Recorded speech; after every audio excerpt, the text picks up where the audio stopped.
Hello friends, எல்லோரும் நல்லா இருக்கீங்களா? இன்று பிறந்தநாள் மற்றும் திருமண நாளுக்கான அனைவருக்கும் ட்ரிபிள் எஸ் விக்டரி சேனல் மூலம் வாழ்த்துக்களை தெரிவித்துக் கொள்கிறோம். எல்லோரும் நல்லா இருக்கணும்னு சொல்லி இறைவன்ட்ட பிரார்த்தனை பெறும். இந்த நாள் இனிமையான நாளாக அமைய எங்களுடைய வாழ்த்துக்கள்.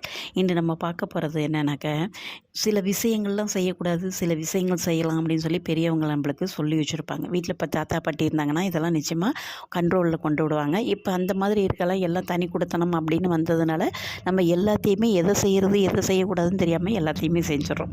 நான் ஒரு சில விஷயங்கள் சொல்கிறேன், அதை செய்யணும், இதை செய்யக்கூடாது அப்படிங்கிறத அதை ஃபாலோ பண்ணி பாருங்கள். நிச்சயமாக உங்கள் வீட்டில் ஒரு நல்ல விஷயங்கள் நடக்கும். சில பேர் பார்த்திங்கன்னா அமாவாசை அன்னைக்கு எண்ணெய் வச்சு குளிப்பாங்க. அந்த மாதிரி எண்ணெய் வச்சு குளிக்கக்கூடாது. அது சில பேர் இந்த இறந்தவங்க துக்க காரியத்துக்கு போயிட்டு வராங்கன்னு வச்சுக்கோங்களேன், நல்லா அதாவது இப்போ உள்ள வீடில் உள்ளார தான் குளிக்க வேண்டியதாக இருக்குது. வெளியிலேருந்து குளிக்கிறதுக்காக இருந்துச்சுன்னா அவங்களுக்கு எந்த பிரச்சனையுமே கிடையாது.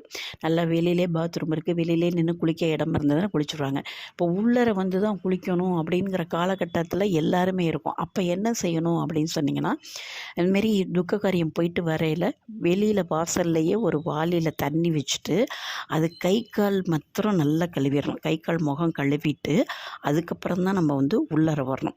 அதாவது நேராக நம்ம ஜென்ஸ் எல்லாம் பார்த்திங்கன்னா மாயானம் சுடுகாடு வரைக்கும் போயிருப்பாங்க. அப்படி இருக்கிறப்ப டக்குன்னு அவங்க உள்ளார வந்துடக்கூடாது. ஏன்னா நம்ம சாமி வச்சுருப்போம், நம்ம வீட்லேயும் குலதெய்வம் இருக்கும்.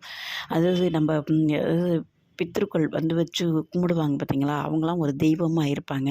சில பேருக்கெல்லாம் அந்த இந்த இறந்தவங்க தீட்டு அப்படின்னு சொல்லுவாங்க. அதுமாரி இந்த குழந்த பிறந்தவங்க தீட்டு, இந்த ஏஜ் அட்டன் பண்ணவங்க குழந்தைங்களுக்கு அதெல்லாம் ஒத்துக்காது, எனக்கு அதனால் பிரச்சனைகள் வரும் அப்படின்னு நினைப்பாங்க. அங்கே போனால் கூட சாப்பிட மாட்டாங்க. இந்த மாதிரி இடத்துக்கெல்லாம் போனால் பச்சை தண்ணி கூட குடிக்காமல் வர்றவங்களாம் நிறைய. ஏன்னா அவங்க குடும்ப பாரம்பரியம் எங்களுக்கு சில பேருக்கு அது உண்மையாக கூட இருக்கலாம். அதுமாரி செஞ்சுட்டு வரையில் அவங்களுக்கு உடம்பு சரியில்லாமல் போயிடும். தெரியாமல் சாப்பிட்டாங்க, தண்ணி பிடிச்சாங்கன்னா அவங்களுக்கு உடம்பு சரியில்லாமல் போயிடும். ஏன்னா அவங்களுக்குள்ள ஏதோ ஒரு பவர் இருக்கிறதுனால இதெல்லாம் யோசிப்பாங்க.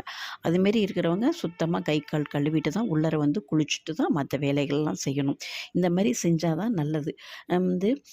இன்னொரு விஷயம் என்னென்னு கேட்டிங்கன்னா, இப்போ புதன்கிழமை இருக்குது. அப்போ ஒருத்தருக்கு கடன் கொடுக்கணும், அதை திருப்பி கொடுக்கணும் அப்படின்னு சொன்னால் புதன்கிழமையில் மாத்திரம் கொடுக்காதீங்க, மற்ற நாளில் கொடுங்க. இப்போ தான் நிறைய நல்ல நேரங்கள்லாம் வருது, கடனை திருப்பி அடைச்சா திரும்ப அடைக்கலாம், மைத்ரேய முகூர்த்தமெல்லாம். அந்த மாதிரி நேரத்தை பார்த்து நீங்கள் சொல்லி கொடுக்கலாம். மைத்ரேய முகூர்த்தத்தில் கொடுத்தா ரொம்ப கடன் உடனடியாக அடையும் அப்படிங்கிறது எல்லாருக்குமே தெரிஞ்ச ஒரு விஷயம். புதன்கிழமை மாத்திரம் கொடுக்க வேணாம், மற்ற நாளில் கொடுக்கலாம். இந்த மாதிரி சின்ன சின்ன விஷயங்களை ஃபாலோ பண்ணி பாருங்கள். நிச்சயமாக உங்களுக்கு ஒரு நல்ல விஷயங்கள் நடக்கும். இது பிடிச்சிருந்தால் லைக் பண்ணுங்கள், ஷேர் பண்ணுங்கள். மறக்காமல் எங்களுடைய சேனலை சப்ஸ்கிரைப் பண்ணுங்கள். எங்களுடைய பதிவை பார்த்த அனைவருக்கும் நன்றி. மீண்டும் ஒரு அருமையான பதிவுடன் சந்திக்கிறேன். நன்றி, வணக்கம்.